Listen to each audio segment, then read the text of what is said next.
And chemicals की जमीन पर एमएसएमई टाउनशिप विकसित करने की मांग। एस.एंड.सी कर्मचारी यूनियन ने मंडलायुक्त को ज्ञापन देकर 125 हेक्टेयर भूमि अधिग्रहण में बदलाव का दिया सुझाव। खबर बरेली से दिल्ली हाईवे फतेहगंज पश्चिमी में प्रस्तावित लघु सूक्ष्म एवं मध्यम उद्यम एमएसएमई टाउनशिप योजना को लेकर एस.एंड.सी कर्मचारी यूनियन ने मंडलायुक्त को ज्ञापन सौंपा। यूनियन ने सुझाव दिया कि टाउनशिप के लिए प्रस्तावित 125 हेक्टेयर भूमि का अधिग्रहण synthetics and chemicals limited rubber factory की निष्प्रयोजित पड़ी करीब 1170 एकड़ भूमि में से किया जाए। यूनियन का कहना है कि इससे किसानों की जमीन अधिग्रहित करने की जरूरत नहीं पड़ेगी और सरकार की लागत भी कम होगी। फैक्ट्री कॉलोनी में करीब 80% बुनियादी ढांचा पहले से मौजूद है, जिससे आंतरिक विकास पर प्रस्तावित करीब 240 करोड़ रुपए के खर्च में भी कमी आ सकती है। मैं Ashok Kumar Mishra, rubber factory SNC कर्मचारी यूनियन का महामंत्री हूं और एक यूनियन की कोर कमेटी बनाकर रबर फैक्ट्री की मजदूरों की जो समस्याएं हैं उसके लिए लंबे समय से सड़क पर उतरकर संघर्ष कर रहा हूं। लगातार आंदोलन करना, लगातार ज्ञापन देना, जनप्रतिनिधियों से संपर्क करना, ये क्रम लगातार चल रहा है। लेकिन आज तक हमारी समस्याओं का निदान 27 साल बीतने के बाद भी शासन और प्रशासन स्तर को पर गंभीरता से नहीं लिया गया है, जिसके कारण लगभग 450 कर्मचारी असमय मृत्यु के शिकार हुए। 12 लोगों ने आत्महत्याएं कर ली। अभी नए आयुक्त महोदय आए हैं, क्योंकि पूर्व आयुक्त महोदय को भी हमने ज्ञापन दिए थे, वो भी चले गए अपना समय पूरा करके। यही होता है, जो अधिकारी आते हैं उनको समस्याएं बताते रहते हैं और वो उनका 1 साल या 2 साल में ट्रांसफर हो जाता है। नए अधिकारी को पुनः हमें अपनी पूरी हिस्ट्री बतानी पड़ती है। मैंने उनसे कहा कि जो 1999 में ये फैक्ट्री बंद हुई, असंवैधानिक तरीके से बंद हुई है। मजदूरों को सार्वजनिक अवकाश पर बैठाल कर ये विश्वासघात सेठ ने किया था। हमने श्रम विभाग से लगातार वेतन भुगतान की आरसियां 36 महीने की उस समय जारी कराई, जिनको कि प्रशासन ने बिना वसूली श्रम विभाग को वापस किया। वसूली के नाम पर सेठ की गाड़ी, bungalow, bidi plant, styrene plant उस समय कुरक हुए थे 1999 के आसपास, और उन सारे लोगों को, उन सारी चीजों को, संपत्ति को बिना किसी वसूली आरसी के वापस कर दिया गया था। सबसे बड़ा धोखा ये हुआ।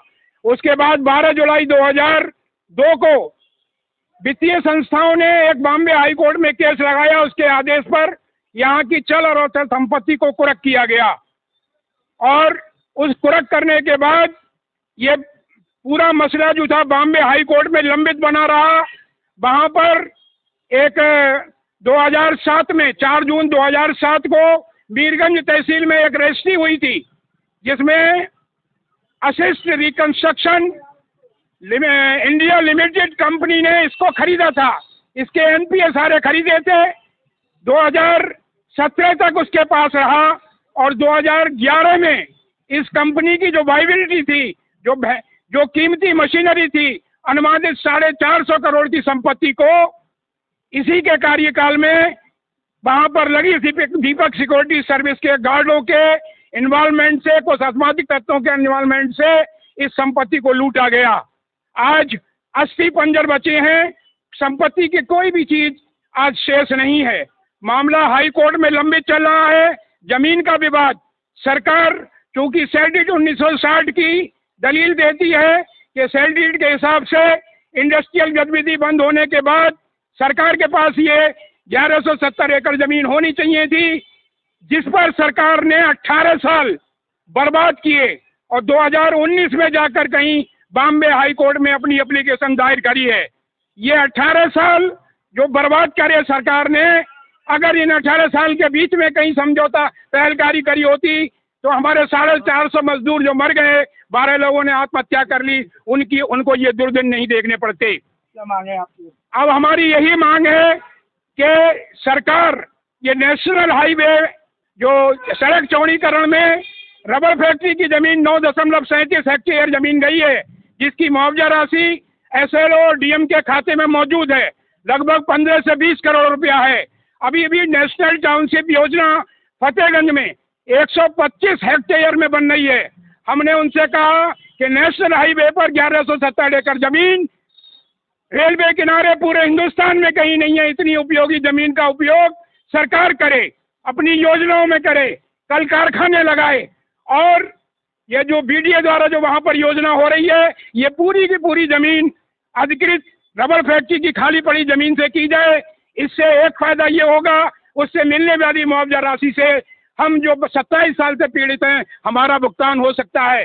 दूसरे, सरकार को भी इससे लाभ ये होगा कि already infrastructure rubber factory colony में मौजूद है, जो इस टाउनशिप योजना में चाहिए। तो इस इंफ्रास्ट्रक्चर पर जो खर्च आना है वो भी कम होगा।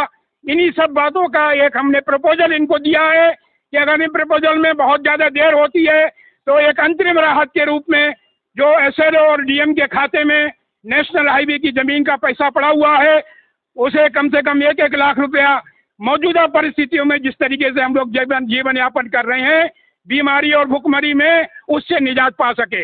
इतनी बात मैंने कही है। और कुछ पॉइंट मैंने 8 पॉइंट इन्हें बना के दिए हैं अपने, उसका भी ज्ञापन मैंने दिया है। इन्होंने आश्वासन दिया है कि 1 आध हफ्ते में हम इस पे पूरी जानकारी ले लें लोकल प्रशासन से, उसके बाद हम आपसे भी चर्चा करेंगे। इतनी बात कह के ही हमारी बात में मीटिंग ये समाप्त हुई है। धन्यवाद।